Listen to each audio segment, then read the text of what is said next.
So you're not just copying an ear, because maybe the client wants you to turn that ear a few degrees. Right. And then you're going to have to know how you're going to turn this. Right. And it's like you're going to experience that sometimes. It's like, how do you draw a bear from above? What does it look like? It's not even all the way, like some kind of ball. It's it actually tapers and becomes wider and smaller and everything, and it moves. So you need to understand, how do I turn this if it were like a 3D model or whatever, except in your brain, which is really hard because you don't have like a 3D program in your brain. You have to actually try and physically think, what does this animal look like from above? And I think that's really helpful exercise, is to try and draw weird animals from the top or bottom. It's like, what would it look like? It's like a lot of herbivores, they have really, really wide bellies. So if you flip them over, it was like a huge tummy and small, skinny legs. It's a lot of little pieces of information that you can only get from practice and trying out what works and what doesn't. But that's the whole fun and the whole journey. Like I said earlier, it's like it shouldn't be frowned upon, and you shouldn't avoid practice. It should be fun, because sometimes you get that level up when you feel like you've actually really learned something, and that is so rewarding. It's so much fun to feel like, oh, is this how it works? Yeah, something clicked. Gosh. Yeah, it's like you actually hear it click, and it's like, oh, what if you gold star for me? Make you really happy, and you can incorporate it in the future and really just work with it. So you have I'm just looking at that piece of fur right there that's hanging down under his chin. It's quite stylized, and it's not just random. You're following a real flow, and I think that's really important. The hairs aren't just going anywhere. You kind of design that from underneath and now you're going over, and you're not having to think design as much now, right? That's part of? No, exactly. That's part of what the underpainting is doing for you. Yeah.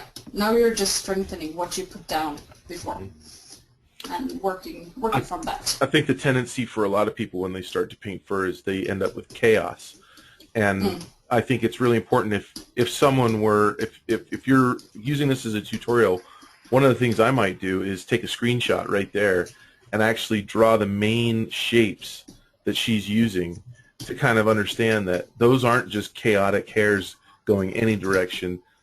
They're very orderly. They're actually they are quite planned. You know, they have to follow a certain direction, but they can't be, you know, too orderly either, because then they wouldn't be realistic. So you still need that bit of organized chaos. Yeah. Like something overlapping. And that order is coming from the structure underneath the animal, right? So, like on top of his nose, I noticed that you have that anatomical furrow. I don't know what that's called, but on the top of his snout, you've got that, which really feels like the. You know, my dog's got it. My dog's laying down right here, right now, and it's that. I don't know what it's called, but it's kind of a little indentation there, right? Yeah, exactly. Like for example, when you're painting a nose, there is just so much happening in here, and it's not just like a ball with two holes in it, because you have to shape it, because it's still going to be dark, but it's going to be lighter in some places. Like there's going to be a bounce light from under here that's helping shape it. So you're gonna shape it from several angles. I think it's interesting too how your technique of painting, and I'm sure Will does this, and I do this too, is you block in a patch of color, and then you subtract, you take away from it, and you put some more down, and you take away from it. Yeah, exactly. So I press the Alt key all the time, and I color pick, and sort of, you know, weave the whole thing together, so it kind of blends. Yeah, every time I see a circle pop up, that's you color picking. Yeah, it's like my left hand is always on the color picker. It's like Alt key So it's a huge help for me, and I couldn't be out without it, because my paintings would take like so much longer, because I use it all the time. And then it can't be too smooth either, so I like to go over it and dot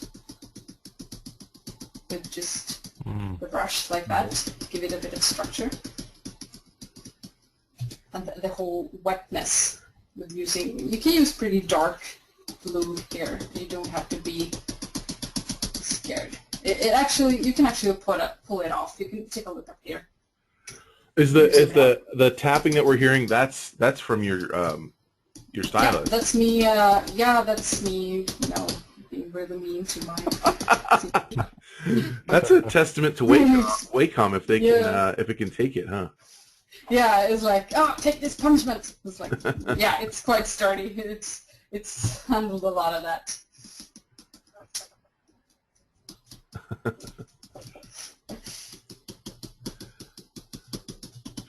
And when I go quiet, it's actually me going into detail mode. It's like getting to this trance. It's like, oh, details, fur. It's some weird OCD thing of mine, I think. No, I can't stop. For me, it's the relaxing part of the painting where you're just you get into that zone, and it's just a lot of fun. Yeah, I love it when you're like so inspired and you're working. It's like your bodily functions become a hindrance. It's like, oh no, I have to go to the bathroom. Oh gosh, it's gonna ruin my flow. And then it's like, oh no, I have to eat. I haven't eaten all day. And then you're almost fainting because you're so tired, but you don't want to stop painting. That is an awesome, awesome feeling. Yeah. I just love it. And that's why I do this. Yeah. So to speak. Wow. You make it look very easy, that's for sure. Oh, thank you. I don't want to sound like a douchebag, but it is actually quite easy. It's because it's very automated at this point. Well, but you've done it enough, yeah. Yeah, but that's the thing. It's like you have to make it a part of you. It's got to be in your spine. And it will be with enough practice. It's like I don't even think. That's why I watch movies, documentaries. I watch Netflix a lot while I work because I don't have to think. It's just in there, and that's what practice does to you. It's like muscle memory, and your brain it just knows and it reads subliminally, kind of, and it knows what you're supposed to do. Yeah. Which is awesome and great because, you can watch TV while you're working. So just practice, practice, practice, and study. Yeah. If I were your client on this piece right here, and I wanted it in 3 days, could I get it in 3 days? Yeah. No problem. You could get it in 1 day. Wow. That's a reality. You have to churn out stuff quick. And, I mean, real quick. It's like you don't have time to, be happy about it sometimes. You just have to deliver. It's really important. You have to be confident.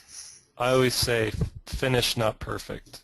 Yeah, exactly. It's the perfect stuff. That's what you do in your spare time.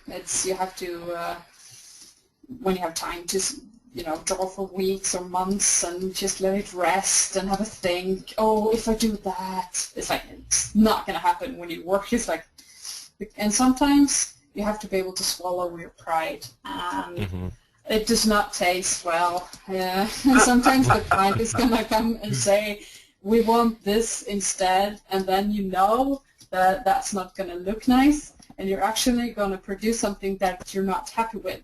And you will produce stuff that you won't be able to publish in your portfolio because you're just not happy with it, and it just does not look good. Because I'm not trash talking my clients. I have wonderful clients and they're great people. But sometimes they want the end client, because you usually have two clients. You have the agency that you work for, and then you have the end client. Sometimes the end client just does not want what you're making. So you have to make it in another style or something you're not comfortable with, something you don't even think looks nice.